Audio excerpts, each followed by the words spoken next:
धर्मशास्त्र राष्ट्रीय विधि विश्वविद्यालय और भारतीय शिक्षा मंडल द्वारा विकसित भारत शिक्षा अधिष्ठान विधेयक 2025 पर उच्च स्तरीय पैनल की चर्चा का आयोजन किया गया। आपको बता दें कि यह आयोजन 7 फरवरी 2026 को BRB RAITT परिसर ridge road south civil line स्थित कॉलेज में किया गया। आपको बता दें मां सरस्वती के चरणों में दीप प्रज्वलन से आरंभ हुए इस कार्यक्रम में प्रथम उद्बोधन नेशनल लॉ यूनिवर्सिटी के कुलगुरु डॉक्टर मनोज सिन्हा के द्वारा हुआ। इस पैनल में मुख्य रूप से 3 बिंदुओं पर जवाब और सवाल के साथ साथ विचार विमर्श किया गया, जिसमें पहला था शासन सुधार एवं विकसित आधारित विनियमन, बहु शिक्षा एवं वैश्विक प्रतिस्पर्धात्मकता, स्वायत्तता, जवाबदेही, गुणवत्ता आश्वासन।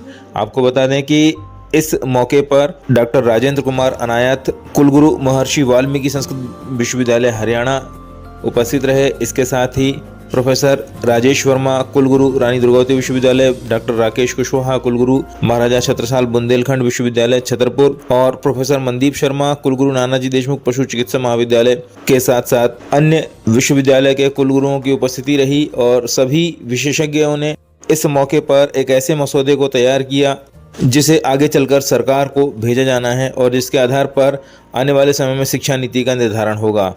भी आपको पता होगा दिसंबर 15 तारीख विकसित भारत शिक्षा अधिष्ठान बिल सरकार ने लिया है। It's a very important bill.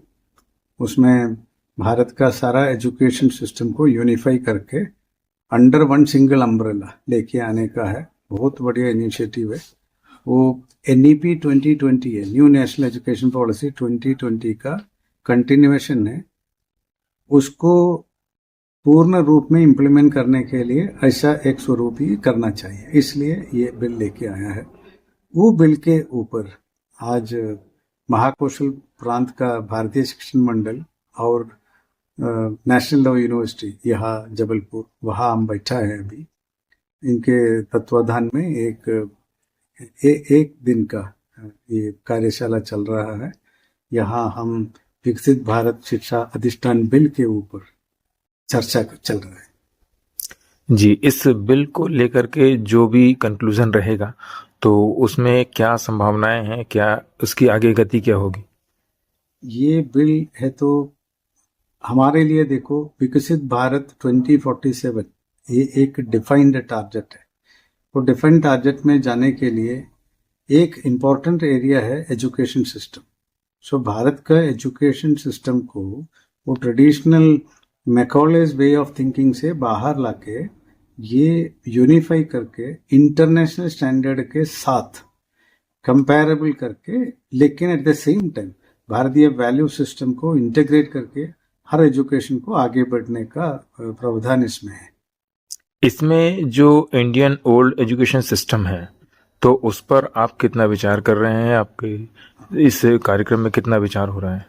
देखो, IKS बोलता है इंडियन ओल्ड, हम शिक्षण मंडल उसको भारतीय ज्ञान संपदा बोलता है। भारत का ज्ञान संपदा, ट्रेजर ऑफ इंडियन नॉलेज, ये खाली भारत का बात नहीं है जी। मैं भारतीय ज्ञान संपदा का, भारतीय शिक्षण मंडल का अखिल भारतीय कार्यकर्ता हूँ। तो मैं इसका चार्ज लेने के बाद थोड़ा इंक्वायर किया पूरा दुनिया में क्या चल रहा है। तो मुझे अद्भुत हो गया। ऑलमोस्ट 70 साल पहले चाइना ने IKS इम्प्लीमेंट किया है। फ्रांस में IKS 40 साल पहले हो गया। जर्मनी में भी है, कोरिया में भी है। हर कंट्री अपने आप उनका कंट्री का IKS इम्प्लीमेंट किया है। IKS का वहां का मीनिंग क्या है? Indigenous knowledge system. अपना कंट्री का क्या है नॉलेज सिस्टम, उसको स्ट्रेंथन करके साथ साथ मॉडर्न एजुकेशन में लेके आना का है। नहीं तो कंट्री के बारे में सोच नहीं आएगा। See, I need to be proud of my past. मेरा यहाँ इतना टेम्पल से, आप मध्य प्रदेश इटसेल्फ देखिए, आप इतना देखो बिल्डिंग से, स्ट्रक्चर से पुराना। सो हमारा architecture, civil engineering, other activity इतना एडवांस था। सो उसके बारे में हमें भी पता होना चाहिए हमारा सिस्टम क्या था। सो उसको रिफाइन करके मॉडर्न सिस्टम में लेके आने में IKS का बहुत प्रावधान है। इसलिए इसमें भी इंडियन नॉलेज सिस्टम का फोकस बहुत दिया है। जी सर, गुरुकुल परंपरा को लेकर के भी कुछ बातें इसमें शामिल की जाएंगी। गुरुकुल परंपरा में क्या है, वहाँ हर विद्यार्थी के लिए पर्सनलाइज्ड सब्जेक्ट होता है, हर व्यक्ति का कैपेबिलिटी देखे ही होता है। आने वाले समय में ये सिस्टम में भी ये हो जाएगा, बिकॉज आप एक बार दुनिया में पैदा हुआ को, तो भारत का सोच क्या है, आप एक बार पैदा हुआ तो ये धरती पर आप विनर हो गया। सो आपको फेलियर बोलने के लिए मैं कोई नहीं हूं। सो हर व्यक्ति को कैसे विनर बनेगा वो है फोकस। उसके लिए ये हमारा गुरुकुल सिस्टम में बहुत है। गुरुकुल सिस्टम में पढ़ के आज तक कोई भी फेलियर नहीं होगा। क्या होता है, कुछ लोग 3 साल में होता है उनका कंप्लीशन, कुछ लोग 4 साल होता है, कुछ लोग 8 साल होता है। सो खाली टाइम फ्रेम डिफाइन करके एजुकेशन नहीं कर सकता।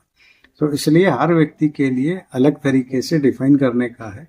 और साथ साथ हमारा मॉडर्न एजुकेशन सिस्टम में अभी ये सब आने के बाद RPL बोलता है, recognition of prior learning. So suppose एक मेसन को ले लो, वो कॉलेज में गया नहीं होगा, लेकिन उसको उतना ज्ञान है वो कंस्ट्रक्शन वर्क का, पत्थर के बारे में, सीमेंट के, सारा मालूम है। सो ऐसा व्यक्तियों का असेसमेंट करके प्रायर लर्निंग का कितना क्या लेवल तक उसको ले सकता है, ये असेसमेंट कर सकता है। ये सब सिस्टम इसमें है। आज एक पैनल डिस्कशन रखा गया है भारतीय शिक्षण मंडल और धर्मशाला नेशनल लॉ यूनिवर्सिटी के कोलैबोरेशन में। इसमें विभिन्न ट्रेडिशनल यूनिवर्सिटीज के वाइस चांसलर्स, टेक्निकल यूनिवर्सिटीज के डायरेक्टर और प्रिंसिपल्स और इवन जो प्रोफेसर हैं वो पार्टिसिपेट कर रहे हैं।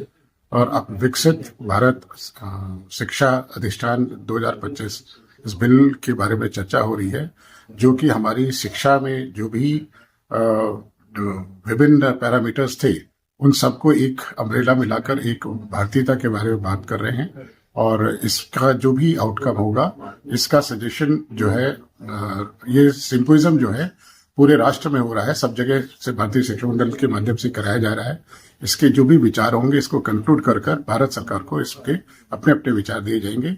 और इसमें काफी सारगर्भित चर्चाएं हो रही हैं, अलग अलग प्रांतों से, अलग अलग प्रदेशों में ये सब है। और प्रयास रहेगा कि हम जो हमारी उच्च शिक्षा है और जो टेक्निकल एजुकेशन है और एजुकेशन सेक्टर है, इसमें बदलाव लाएं और इसके माध्यम से हम अपने अपने विचार लाकर इसे अच्छा से अच्छा करने की कोशिश करेंगे। और इसमें भारतीयता के ऊपर हमारा फोकस रहेगा। ये कार्यक्रम धर्मशास्त्र राष्ट्रीय विधि विश्वविद्यालय ज्वाइंटली कर रहा है भारतीय शिक्षा मंडल के साथ, महाकौशल प्रांत के साथ। इस कार्यक्रम का शुरुआत श्री ज्ञानेंद्र त्रिपाठी जी की इनिशियल बातचीत से स्टार्ट हुई थी, जिसमें हमारे वाइस चांसलर ने तय किया कि हम लोग इस प्रोग्राम को यहाँ होस्ट करेंगे और सभी वाइस चांसलर्स को एक जगह बिठा के हम लोग उस पर देखेंगे, वार्तालाप करेंगे कि इस संगोष्ठी में क्या निकल के आ सकता है विकसित भारत शिक्षा अधिनियम के लिए। और जैसा कि मैं अभी पहले सेशन के बाद बता सकता हूँ आपको कि काफ़ी अच्छी चर्चाएं चल रही हैं और मुझे विश्वास है कि सरकार इन सब बातों को ध्यान में रखते हुए इस बिल में सुधार करेगी और बिल को उस हिसाब से पारित करेगी।